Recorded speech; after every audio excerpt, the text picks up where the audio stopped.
கதிர் மாதிரி ஒரு மருமகன் கிடைக்கிறதுக்கு நிச்சயமா முத்துவேல் கொடுத்து வச்சிருக்கணும்னு நீங்களும் நினைச்சா இந்த வீடியோவுக்கு லைக் பண்ணிட்டு வாங்க நாளைக்கான பிரமாக்கான ப்ரிடிக்ஷன் என்னன்னு பார்க்கலாம். ஐசியூக்குள்ள முத்துவேல் படுத்திருக்க வெளியில நின்றுட்டு தலையா அடிச்சுக்கிறாரு சக்திவேல்.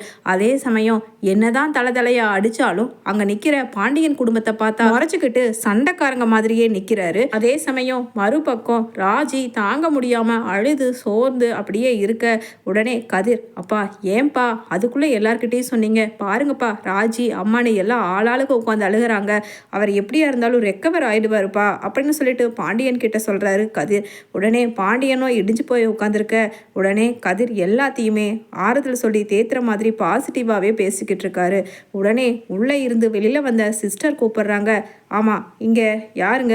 முத்துவேலோட அட்டெண்டர், அப்படியே அவர் ஏதோ பேசணும்னு கூப்பிடுறாரு, யாராவது ஒருத்தங்க போய் பேசுங்க அப்படின்னு சொல்ல கதிர் நீங்க வாங்க அப்படின்னு சொல்லிட்டு அங்க உட்காந்து அழுதுகிட்டு இருக்க வடிவை உள்ள கூட்டிட்டு போறாரு. அதே சமயம் வடிவு கிட்ட கதிர் சொல்றாரு, இதை பாருங்க, கண்ணீரை தொடச்சிட்டு நல்லா போல்டாக தைரியமாக உள்ளே போங்க, அப்போ தானே அவரும் நம்ம ரெக்கவர் ஆகிடுவோன்னு சந்தோஷமாக இருப்பார். இத்தனை நாளாக நீங்கள் எப்படி அவருக்கு இந்த டிசீஸ்னு தெரியாமல் அவரை பாசிட்டிவாக வச்சுருக்கிறதுக்கு உதவுனீங்களோ அதே மாதிரி கடவுள் மேலே பாரத்தை போட்டுட்டு தைரியமாக போய் நீங்கள் அவர்கிட்ட பேசணும் அப்படின்னு சொல்ல உடனே அங்கே சக்திவேல் சொல்கிறாரு, டேய் இதே உன் அப்பனுக்கோ இல்லை உன் அண்ணங்களுக்கோ வந்திருந்தா நீ இப்படி எங்களுக்கு அறிவுரை சொல்லிட்டு இருப்பியா? கேன்சர் வந்து உள்ளே படுத்திருக்கிறது ஏன் அண்ணன்டா, எப்படிரா அண்ணி அழுகாமல் இருப்பாங்க, போடா வேலையை பார்த்துட்டு அப்படின்னு சொல்லிட்டு சொல்ல உடனே வடிவு கண்ணீரை தொடச்சிட்டு, தம்பி இப்போ எந்த இடத்துல இருக்கோம் எப்படிப்பட்ட சூழ்நிலையில் இருக்கோன்னு தெரிஞ்சாலும் எப்படி தம்பி உங்களால் இப்படியே பேச முடியுது?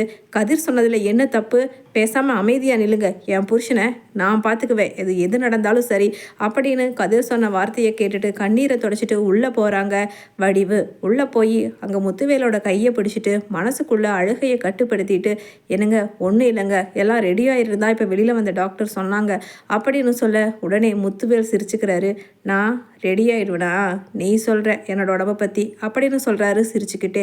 உடனே வடிவும், என்னங்க பேசுகிறீங்க, ஒன்றுமே புரியலை அப்படின்னு சொல்ல, சரி அதெல்லாம் பேசக்கூடிய சூழ்நிலையில் கூட நான் இல்லை வடிவு, முக்கியமான என் மனசுக்குள்ளே இத்தனை வருஷமாக நான் அப்படியே மறைச்சி வச்சுருந்த ஒரு ஆசையை நான் இந்த சமயத்தில் சொல்லாமல் விட்டுட்டா எப்படி சொல்லாமையே கடைசி வரைக்கும் போயிடுவனோ, நான் ஆசைப்பட்டது நிறைவேறாமையே கடைசி வரைக்கும் இருந்துருமோன்னு எனக்கு பயமாக இருக்குது வடிவு அப்படின்னு சொல்லிட்டு அழுகிறாரு முத்துவேல். உடனே கண்ட்ரோல் பண்ணிக்கிட்டு இருந்த அழுகையை கண்ட்ரோல் பண்ண முடியாமல் வடிவும் அழுகிறாங்க. என்ன ஆசைங்க சொல்லுங்க, உங்கள் ஆசையை நிறைவேற்றுறத தவிர வேற எனக்கு என்ன சந்தோஷம் இருக்க போகுது அப்படின்னு வடிவும் அழுக. இப்போ டாக்டர் நான் என் குடும்பத்தை ஆளுங்க எல்லாரையுமே சந்திக்கணும் அப்படின்னு சொல்லிட்டு அங்கே முத்துவேல் கேட்குறாரு. உடனே சிஸ்டர் சொல்கிறாங்க, சார் இப்போ நீங்கள் இருக்கிறது எமர்ஜென்சி சுச்சுவேஷன், இருந்தாலும் டாக்டர்ஸ் எதுக்காக உங்களை ஒருத்தங்களை மட்டும் பார்க்க சொன்னாங்கன்னா ஏதாவது நீங்கள் அவங்கக்கிட்ட சொல்லணும்னு அப்படின்னு சொல்லிட்டு அப்படியே மூடி மறைச்சிட்றாங்க. அதுக்கு முன்னாடி அங்கே வெளியில் டாக்டர்ஸ் அங்கே யாருங்க முத்துவேலோட அட்டெண்டர் வாங்க அப்படின்னு கூப்பிட கதிர் போகிறாரு. அவர் கிரிட்டிக்கலான கண்டிஷனை விட எக்ஸ்ட்ரீம் கிரிட்டிக்கலில் தான் சொல்லணும், அந்த லெவலில் தான் இருக்கார். அதனால் கடைசியாக ஒரே ஒருத்தங்களை மட்டும் நான் அலோவ் பண்ணியிருக்கிற பார்க்குறதுக்கு, ஆனால் அவர் வந்துட்டு எல்லாரையுமே பார்க்கணுன்னு விருப்பப்படுறாரு. சரி அதனால் எல்லாருமே போய் ஒரு வாட்டி பார்த்துக்குங்க, ஆனால் நான் என்ன சொல்ல வர்றேங்கிறத நீங்கள் புரிஞ்சிருப்பீங்கன்னு நினைக்கிறேன் மிஸ்டர் கதிர் அப்படின்னு கை கழுவுறது போல் அப்படியே ஒரு மாதிரி பேசுகிறாரு. உடனே டாக்டர் அப்படின்னு அங்கே கதிரும் கேட்க, எஸ் மிஸ்டர் கதிர், அவரை நீ இதுக்கு மேலே காப்பாற்ற முடியாது அப்படின்னு சொல்லிடுறாரு. உடனே அங்கே கதிர் அழுகிறாரு. உடனே ப்ளீஸ் உங்களை நீங்களே தான் தேத்திக்கணும், கூட இருக்கிறவங்களுக்கும் நீங்கள் தான் ஆறுதல் சொல்லணும் கதிர், இப்படி நீங்களே உடஞ்சி போயிட்டா எப்படி அப்படின்னு சொல்ல, ஓகே டாக்டர் அப்படின்னு கண்ணை தொடச்சிட்டு மூக்கையும் உறிஞ்சிக்கிட்டு வெளியில் வர்றாரு கதிர். வெளியில் வந்தால் ராஜி, என்னாச்சு கதிர் என்னாச்சு, டாக்டர் என்ன சொன்னாங்க, அப்பாவுக்கு நல்லாயிடும் தானே அப்படின்னு அழுதுகிட்டே கேட்க, நல்லாயிரும், இப்போ எல்லாருமே போய் உள்ள உங்கள் அப்பாவை பார்க்கலான்னு சொன்னாங்க ராஜி அப்படின்னு சொல்ல உடனே கோமதியும், என் அண்ணனை நான் போய் பார்க்கணும் விடுங்க அப்படின்னு தள்ளிட்டு முதலாளாக உள்ள ஓடுறாங்க.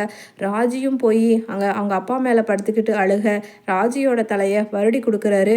அண்ணே அப்படின்னு சக்திவேலும் அழுக சக்திவேலை பக்கத்தில் கூப்பிடுறாரு முத்துவேல். சக்திவேலும் முத்துவேலுக்கு பக்கத்தில் போய் அண்ணே என்னண்ணே அப்படின்னு கேட்குறாரு. மண்டி போட்டு கையெடுத்து கும்பிட்டு அழுன்னு அழுதுகிட்டே சக்திவேல். அதே சமயம் கோமதி, இங்கே வா கோமதி அப்படின்னு கூப்பிட, அண்ணே நீங்கள் என்னை கூப்பிட மாட்டீங்களான்னு சொல்லி நான் நின்றுட்டே இருந்தேனே அப்படின்னு கோமதியும் சொல்லிக்கிட்டே, என் அண்ணன் என்னை சேர்த்துருச்சு, என் அண்ணனுக்கு என் மேலே கோபம் இல்லை அப்படின்னு அங்கே கோமதியும் ரொம்ப சென்டிமெண்ட்டாக கடந்த காலில் கால லைஃப் நினச்சிட்டு அழுகிறாங்க. உடனே அந்த பக்கம் சக்திவேல், இந்த பக்கம் கோமத்தின்னு 2 பக்கமுமா நின்று அழுக, தள்ளி நின்று அழுதுகிட்டு இருக்க பாண்டியனை மாப்பிள்ள இங்கே வாங்க அப்படின்னு கூப்பிடுறாரு மெதுவா. அதை கேட்டுட்டு பாண்டியனும் என்னங்க என்ன அப்படின்னு போகிறாரு. எனக்கு ஒரு சத்தியம் பண்ணி கொடுப்பீங்களா அப்படின்னு பாண்டியன் கிட்ட கேட்க, என்ன சத்தியம் சொல்லுங்க, எதா இருந்தாலும் நான் செஞ்சு தரேன், என்னவா இருந்தாலும் உங்களோட ஆசையை நிறைவேற்ற முடிஞ்சா நான் செஞ்சு தரேன் அப்படின்னு சொல்லிட்டு சொல்கிறாரு அதாங்க பாண்டியன். உடனே முத்துவேலோ, உங்கள் புள்ள அரசியை என் தம்பி மகன் குமரவேலுக்கு கட்டி கொடுக்குறீங்களா? கோமதி, பாண்டியன் 2 பேர்த்தையும் கேட்குறேன் அப்படின்னு சொல்ல அதிர்ச்சியாகி நிற்கிறாரு பாண்டியன். அரசியும் நிற்க, உடனே அது அப்படின்னு சொல்ல உடனே சக்திவேலும், அண்ணே அவனுக்கு தான் வேற ஒரு பொண்ணு சுடர் கூட கல்யாணம் நிச்சயமாக இருக்குது இல்லைண்ணே அப்படின்னு சொல்ல, இதுக்குத்தான் நான் சொன்னதை செய்வீங்களான்னு கேட்டது அப்படின்னு சொல்ல, உடனே எனக்கு குமரவேலையும் அரசியையும் ஒன்றா சேர்த்து வச்சு எல்லாரும் ஒத்துமையாக நீங்கள் வாழணுங்கிறதாண்டா எனக்கு நான் நம்ம அப்பா கிட்ட போகிறதுக்கு முன்னாடி நான் கண்ணில் பார்க்க வேண்டிய ஒரே ஒரு ஆசை அப்படின்னு சொல்ல, உடனே பாண்டியனும் அமைதியாக நிற்க, என்ன உங்கள் பிள்ளைய இவனுக்கு கட்டி கொடுத்தா எப்படி இவனே ஒரு கெட்டவன்னு தான் நினைக்கிறீங்க? குமரவேல் நல்லவன் தான். அவன்கிட்ட இருக்கிறது அவங்க அப்பனை மாதிரியே ஒரு முரட்டுத்தனம், தேவையில்லாத ஒரு சில கெட்ட புத்திகள், அதை கூட இனிமேல் மாற்றிக்கவே இல்லடா குமார் அப்படின்னு கேட்குறாரு. உடனே மாற்றிக்குவேன் பெரியப்பா, 2 குடும்பமும் ஒத்துமையாக இருக்கணும்னா அரசியை கல்யாணம் பண்ணி நான் நிச்சயமாக பழையபடி இருக்க மாட்டேன் சித்தப்பா, நான் மாறிடுவேன் அப்படின்னு சொல்லிட்டு பெரியப்பான்னு சொல்கிறாரு முத்துவேல் கிட்ட. என்னம்மா அரசி, உனக்கு இது சம்மதம் தானே அப்படின்னு கேட்க, உடனே பாண்டியனோ நிச்சயமா சம்மதம்தான் அப்படின்னு சொல்லிடுறாரு. உடனே சந்தோஷத்தில் முத்துவேலோ கண்ணீரை தெரிச்சிக்கிட்டு இருக்க, அதுக்குள்ளே அப்படியே பல்ஸ் எல்லாம் டவுன் ஆகி கை காலெல்லாம் வெட்டி இழுக்க, டாக்டர் டாக்டர் அப்படின்னு சொல்லிட்டு அங்கே கூப்பிடுறாரு கதிர். இல்லை நீங்கள் எல்லாரும் வெளியில் போங்க அப்படின்னு சொல்லிட்டு வெளியில் வர, கரெக்டாக பாகியம் இங்கே என்ன நடந்திருக்குங்கிறது தெரியாமல் ஃபோன் பண்ணுறாங்க.